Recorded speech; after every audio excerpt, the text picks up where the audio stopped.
Before we get into the case tonight, I want to thank the show's sponsor, BetterHelp, for helping keep the flame lit of the campfire for this episode. BetterHelp is the world's largest therapy service that's 100% online, so you don't have that awkwardness of sitting in a waiting room with a bunch of other strangers waiting to see your therapist. With BetterHelp, you have access to a network of over 25,000 licensed and experienced therapists who can help you with whatever you're dealing with. With the holidays in mid-swing and old man winter approaching, it's easy to get down this time of year, and we all need someone who can understand us and help us get through with whatever we're dealing with. All you have to do to get started is answer a few questions about your needs and preferences in therapy. That way, BetterHelp can match you with a therapist that's right for you. And if you want to change a therapist because maybe you're not comfortable with the one that you have, or maybe they're just not fitting your needs, then you can change your therapist at any time with BetterHelp at no additional cost. You also don't have to wait any period of time to switch your therapist, so if after that first session you don't feel like that therapist is right for you, then you can switch your therapist without any worry or concern. So when you match up with that right therapist, then you can talk to your therapist however is most comfortable for you, whether it's text, chat, phone, or video. You can also message your therapist at any time and schedule live sessions when it's convenient for you and your schedule. With BetterHelp, you can get the same professional and quality you expect from in-office therapy, but with a therapist who is custom-picked for you. More scheduling flexibility that is more affordable. So if you go to their website and use the code betterhelp.com/CCC, not only does that let them know you heard it from the campfire, but you'll also receive 10% off your first month. That's betterhelp, HELP.com/CCC. And I will also provide a link in the show notes.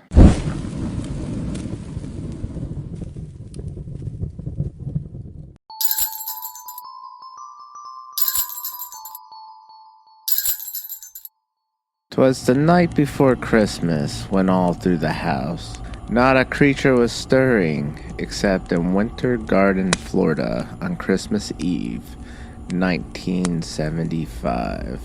It doesn't snow in Florida, especially in the southern and central parts of the state. This Christmas Eve is anything from merry.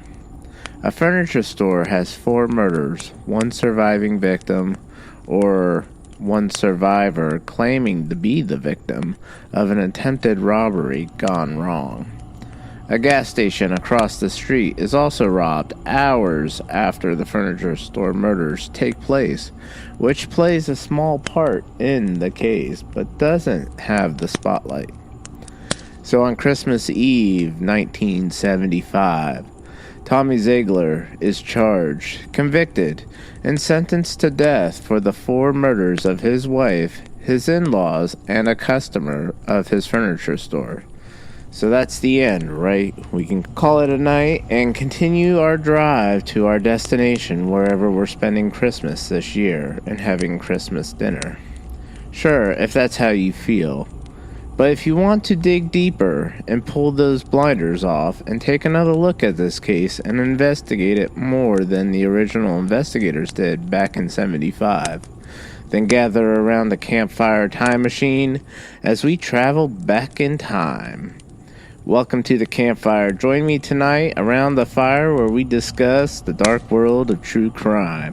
While my computer was down and being rebuilt, I had time to add a flux capacitor to the fire pit so we can travel back in time with the campfire time machine to 1975, where we look at the 4 murders, an alleged attempted robbery, and a man who's been sitting on death row for 47 years, and up until this year has been denied DNA testing of all 326 plus pieces of evidence in hopes to prove his innocence. Something that he has claimed since the initial arrest in 1975. This is the Campfire Crime Chronicles, a true crime podcast. And this is the case of Tommy Ziegler.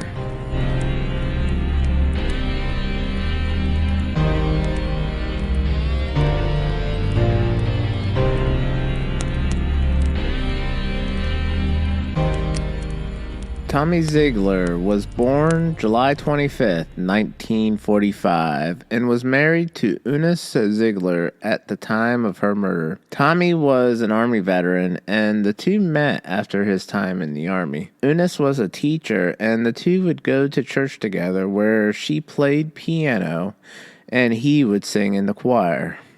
Tommy and Eunice had a strong 9-year marriage where Tommy would run a successful furniture store along with several rental properties. The couple had a strong marriage. Tommy owned and operated a local furniture store in Winter Garden, Florida, which is near Orlando, Florida, called Ziegler Furniture Store. From descriptions, though, it sounded like it may have been more of a thrift store like we know today. On Christmas Eve, Charlie Mays and his friend Brian Ned visited the furniture store to buy a colored TV that was in the store and a rug for his wife and children. According to Brian, his claims that Tommy told them to return that night to surprise them instead. Tommy would state in an interview that he asked his handyman, Ed Williams, to drive him back to the store so he could make some last-minute deliveries before heading to a Christmas party later that night. Eunice and her parents arrived about 30 minutes prior to Tommy's arrival, unknowing to Tommy, so that Perry Edwards could pick out a new chair for himself for his Christmas present. When Tommy arrived, the lights were out, and they wouldn't be working as he entered the store from the rear entrance. This could be because the power to the building was cut prior to Tommy's arrival. There's no definitive proof that this happened, so this is just speculation. While walking inside, Tommy would state that he was ambushed by two men and hit him on the back of the head. Tommy would reach for a gun inside a desk drawer where he would use it as a melee weapon to beat his attackers off of him. Tommy would then be shot and black out. This would probably give the attackers the impression Tommy was dead and only shot him once in the abdomen. When Tommy would regain consciousness, he would crawl around in the dark looking for a phone to call for help. This would be when he came across a body but wouldn't be able to tell who it was. With the amount of Charlie May's blood on Tommy's shirt, I'm going to go on the impression that it was Charlie Mays who he crawled over. So now we're going to pick up the case where Tommy calls 911. At 9:20 p.m., Orange County sheriffs receive a phone call from Tommy Ziegler about gunshots and an attempted robbery at his store. When the sheriff arrives, Ziegler collapses at the sheriff's arms. When police and investigators canvass the scene and record the scene with crime scene drawings and analysts, this is what they find. There were 4 homicides, 3 of which were relatives of Tommy Ziegler's, and 1 was a customer. Eunice Ziegler, Tommy's wife, was among one of the victims that was shot. She had a single gunshot wound to her right temple of her head and was found dead in the kitchen with her coat buttoned like she was getting ready to leave. Her left hand would be in her coat pocket and her right hand and arm at her side, like whoever shot her came out of nowhere and it happened before she could realize what was going on. Virginia Edwards, who was the mother of Eunice Ziegler, and has 2 gunshot wounds, one to her upper torso and 1 to her right hand, like she was defending herself against the shooter. Perry Edwards Sr., Eunice's father, was found in the back of the store with 2 gunshot wounds to his right temple, as well as being beaten while he was laying on the ground. This is proven by blunt force trauma to the head, and the blood splatter indicated that it happened while he was on the ground. The 4th victim would be Charlie Mays, who was a customer and completely unrelated to Tommy Ziegler. He had 2 gunshot wounds to the upper torso, but that would not be the cause of death. blunt force trauma to the head as well, which was indicated to be the cause of death. Charlie May's body had 4 weapons around it as well. Next to his right arm was a metal crank. There was a minimum of at least 28 shots around the store. The lead investigator, Don Fry, makes an important observation while walking around the scene. Prior to the murders, Fry would attend a blood splatter course that would aid him in this case. Charlie May's blood splatter from his beating was dry on top of Perry Edwards' blood. This would give the time gap between the 2 homicides of at least 15 minutes apart. Don Fry would believe that the quadruple homicide was not that of a robbery gone wrong, as it was depicted by the claims of Tommy Ziegler whenever he called 911. So we have to start questioning. So Tommy Ziegler was the only one with a gunshot wound to the lower right abdomen and no violence to his face like the other victims. A big issue with the robbery story was there wasn't anything of value stolen. There wasn't any money stolen, no watches. Even the wallets of the victims weren't taken. The firearms themselves, according to reports, had some worth as well, and they were just laying around the crime scene. They weren't taken with them.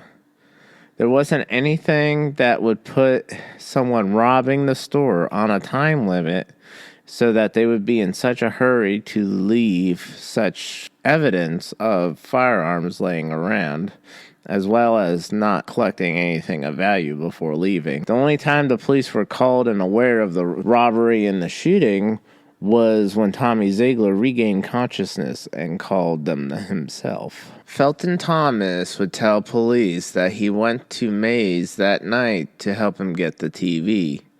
That night, when Mays returned, Tommy let him into the store and the lights were off, according to Felton, and he had an uneasy feeling and decided to leave. Supposedly, that's when Mays would be killed. So, a couple issues I have with this. If Mays was shot, where was Felton in this? Yes, according to him, he left the store, but it's like he just vanishes completely from the scene.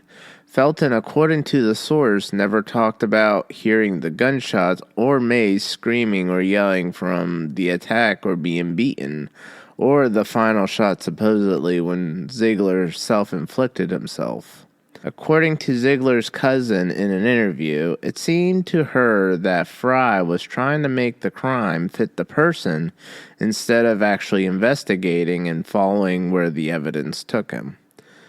So if we look at Tommy's version, he arrived at the store and probably to meet Charlie Mays later that evening, and he was attacked, thrown around, and then shot and lost consciousness over the course of 2 hours before waking up. Tommy would agree to questioning from his lawyers under the influence of sodium bromide or truth serum. Tommy would also undergo a lie detector test, which these days we know have flaws and are not sustainable to prove someone's guilt, but can be used to help eliminate suspects. However, back in 1975 and 76, it would have been used to prove someone's innocence or guilt, or at least be a tool to prove someone's innocence or guilt. Experts, when they examined Tommy's results, would reveal that he was telling the truth the entire time under both questioning sessions. To support Tommy's claims of innocence, Mays would also have blood on the treads and tops of his shoes and cuffs of his pants, which would mean he would have had to have been there when Perry Edwards' blood was still wet. Perry Edwards and his wife were there to pick up a chair. Mays would have either have had to been there helping commit the crime, or he would have had to walk in immediately after the crime had occurred. So if Mays had blood on the bottom of his shoes, why didn't he make shoe tracks along the store? A CSI analyst, Alina Burrows, who is the host of Crime Scene Confidential on the ID network, did an experiment where if the blood on the shoe had time to dry, then he moved around, the tracks wouldn't have left such a definitive track to be able to see clearly, plus the type of material, the flooring that was used, also would have something to do with the footprints not being left. And in 1975, police wouldn't have the technology yet to recognize trace blood evidence, such as a footprint from blood being left on the floor and such a faint print not being clearly visible, especially when investigators would arrive in the middle of the night on Christmas Eve and not have any light to be able to turn on in the store either. So the lack of tracks doesn't rule Mays out as a possible subject, but if he's innocent, then where's the evidence and answers that would prove his innocence also? There was 3 different caliber sizes used in the firearms at the crime scene: a 22, a 38 special, and a .357 Magnum. Don Fry and the prosecutors of the case argued that Tommy Ziegler shot himself with the .357. They claimed that from his medical knowledge and training from the military days, that he knew exactly where to shoot himself without hitting any vital organs. That's a good theory if Tommy had any vast medical training in the military. The only people in the military with such an in-depth medical training are medics, doctors, and nurses. Tommy, however, was a supply sergeant with basic first aid knowledge, according to Tommy's cousin in an interview. Also, if someone's going to self-inflict themselves with a firearm, out of those 3 calibers, a .357 would be the last one that would probably be chosen if they wanted to have a chance of surviving the gunshot. Anyone with knowledge of firearms would know that. The reason Don Fry and the prosecution would claim Tommy shot himself was to form an alibi about the attempted robbery of his furniture store. There was a total of 6 guns related to the shootings, but no GSR gunshot residue found on Tommy when his clothes and hands were tested for it. The FBI would find another shoe print in Perry Edwards' blood. The print would not match Tommy Ziegler's shoe that was collected into evidence, further proving his innocence. However, it also did not match Charlie Mays' shoe print either, explaining the accomplice theory and further proving Tommy Ziegler's story of an attempted robbery gone wrong.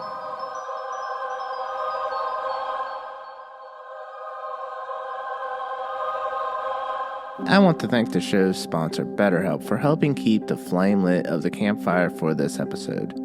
BetterHelp is the world's largest therapy service that's 100% online, so you don't have that awkwardness of sitting in a waiting room with a bunch of other strangers waiting to see your therapist. With BetterHelp, you have access to a network of over 25,000 licensed and experienced therapists who can help you with whatever you're dealing with. With the holidays in mid-swing and Old Man Winter approaching, it's easy to get down this time of year, and we all need someone who can understand us and help us get through with whatever we're dealing with. All you have to do to get started is answer a few questions about your needs and preferences in therapy. That way, BetterHelp can match you with a therapist that's right for you. And if you want to change a therapist because maybe you're not comfortable with the one that you have, or maybe they're just not fitting your needs, then you can change your therapist at any time with BetterHelp at no additional cost. You also don't have to wait any period of time to switch your therapist, so if after that first session you don't feel like that therapist is right for you, then you can switch your therapist without any worry or concern. So when you match up with that right therapist, then you can talk to your therapist however is most comfortable for you, whether it's text, chat, phone, or video. You can also message your therapist at any time and schedule live sessions when it's convenient for you and your schedule. With BetterHelp, you can get the same professional and quality you expect from in-office therapy, but with a therapist who is custom-picked for you.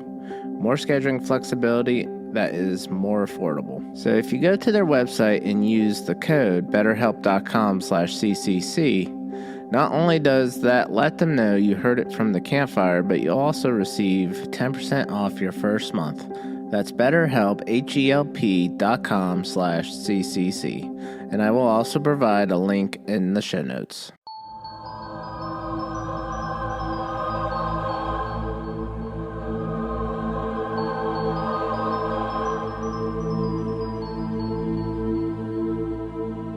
The FBI would find partial prints on the firearms, and in 1975 and 76, partial prints couldn't be used to identify someone handling a firearm, but they could be used to eliminate someone. So Ziegler's defense attorney, Terry Hadley, asked who they could eliminate, and the FBI analyst told them that they were destroyed on the instructions of the Orange County Sheriff's Department. So now the question is, why would you destroy evidence unless you're trying to make it look like a certain individual committed a crime and trying to cover something up? It suggests potentially a cover-up, but it's impossible to see if Charlie Mays or a sixth person handled any of the firearms. This destruction of the fingerprints does help Tommy's case, though, because it raises reasonable doubt. At Ziegler's trial, one of the key eyewitnesses for the prosecution, Felton Thomas, testified that on the night of the murders, he, Ziegler, and Charlie Mays drove to an orange grove to fire some of the guns. The prosecution believed that this was a plan from Ziegler to get their fingerprints on the guns. In 2013, however, Felton Thomas recanted parts of his testimony. The reason, or part of the reason why he probably recanted some of that testimony was, how would Tommy Ziegler, Charlie Mays, and Felton Thomas have time after the store closed to go to an orange grove, shoot some guns, go their separate ways, and then meet up at the store again, and Tommy be with his handyman, who would also later claim that he was also at the orange grove, and then everything go down. So now this is where Ed Williams would come into play. Both Felton Thomas and Ed Williams claimed in court that Tommy brought them to an orange grove to test fire guns, which the prosecutors would claim to get their fingerprints on with gunshot residue on their hand prior to the murder. Tommy would claim that that never happened. Tommy would also state in an interview that he never saw Felton Thomas until the day of the trial, despite Felton's claims of walking into the furniture store at the night of the murders before leaving. Ed Williams would claim in testimony that Tommy tried shooting him when he arrived to the store to help him with the deliveries, but the gun wouldn't fire, and then Tommy would claim it was a mistake and give him a hug and then the gun, which after learning about the murder, Ed would claim he went to investigators with the firearm and tell them his story. Ed Williams would never be investigated or questioned after this. My first question would be, why do you have a murder weapon the morning after the murders? So here's the conflicting stories, and both have several questions that need answers. First, Tommy's account is he arrived with Ed Williams in Ed's truck. Then Tommy enters the store in the rear, but where is Ed at this point? You don't hear about him going in with Tommy, nor do you hear about him rushing in during the struggle. It's possible that he was at the front of the store waiting for Tommy to unlock it from the inside and only had a key to the rear entrance. Then, with Ed's account, he says he leaves with the gun, which explains why he's not there at the scene, and has reason why he has one of the murder weapons. Also, if Ziegler had already killed 4 people, like the state claimed that he did, beating Perry Edwards and Charlie Mays to death, then he would have been covered in blood when Williams said Ziegler approached him and allegedly attempted to shoot him. Also, if Ed Williams was with Ziegler, as to Ziegler's story, where was Ed whenever the struggle was going on and Ziegler was made unconscious after being shot? You'd think Ed would have gone into the rear of the building, entered the furniture store from the rear entrance to start investigating to see what was taking Tommy so long to get to the front of the store. So going back to Ed's claims in his story, he never mentions once about Tommy being covered in blood, and I would think you'd remember someone coming up to you that was covered in blood, especially when you're claiming they just tried killing you. That's a memory that would stick with you, and you would remember those very important, vivid details after a traumatic experience like that. I think there was another missed opportunity here where investigators failed to further question Ed Williams. Prosecutors were allowed to use their own opinions and interpretations of what happened in their case to sway the jury in their favor using evidence and definitive proof back then. With this, they were able to convince a jury to convict Ziegler of 4 counts of first-degree murder of his wife Eunice, her parents, and customer Charlie Mays, despite the evidence supporting Ziegler's innocence. The jury suggested life in prison for the murders. However, Judge Maurice Paul would overrule and sentence Ziegler to death. While on death row, new evidence came out that Judge Paul and Ziegler were involved in a case unrelated to the murders and testified for opposing sides, and it was said that there was animosity towards each other after that, and it was felt like maybe Judge Paul would have had a grudge against Ziegler. There were several jurors that felt Tommy was innocent but was pressured by fellow jurors. One of them even had another juror stand behind her and used one of the revolvers clicking behind her head. She would need to be prescribed Valium, and it would be soon after that she would fall into peer pressure, and most likely with an altered mental status caused by the Valium, vote guilty. John Jellison, who lived behind the furniture store, according to reports, reported seeing an officer with his gun drawn behind the furniture store prior to the shots being fired. This information was withheld by the prosecution so that it didn't hurt their case and it could be used against them by the defense team, which in today's world can't be done. Both the prosecution and defense teams are required to share evidence and witness statements that would help and hurt their case so that the other side has a chance to prepare for it. In 1982 and 86, Ziegler avoids execution, and then in 1987 reads about DNA testing. This is when DNA testing was still in its infancy stages, but Tommy believes this would exonerate him. In 2002, he was finally granted for the evidence to be sent for testing. However, with the expense of the DNA testing to be done, Tommy's defense team had limited testing done, including Ziegler's shirt, which showed only to have Charlie Mays' blood on it, and this would indicate that Charlie and Tommy had some sort of altercation, or perhaps when Charlie crawled over the body, it might have been Charlie Mays' body, as we talked about earlier in the case. But if you go back to the altercation theory, who was the aggressor? That doesn't show who it was, and that's the $64,000 question.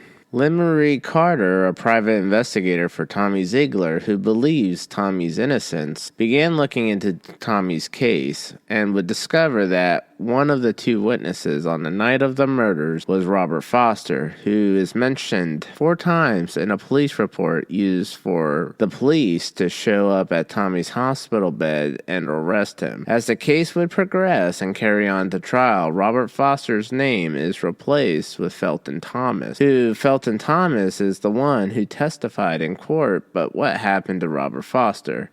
And who is he? And where did he disappear to? Terry Hadley would be told by investigators that it was a typo that was made in the report. No one believed that story, though, because hours after the attempted robbery and murders of Tommy Ziegler's furniture store, a gas station right across the street was robbed, and the robber of the gas station was Robert Foster. So his testimony would never have been able to take place because he was in jail, and also his statement wouldn't have held up in court. So now, for the $100,000 question, why didn't investigators, one, question Robert Foster about the furniture store and check his shoes for blood?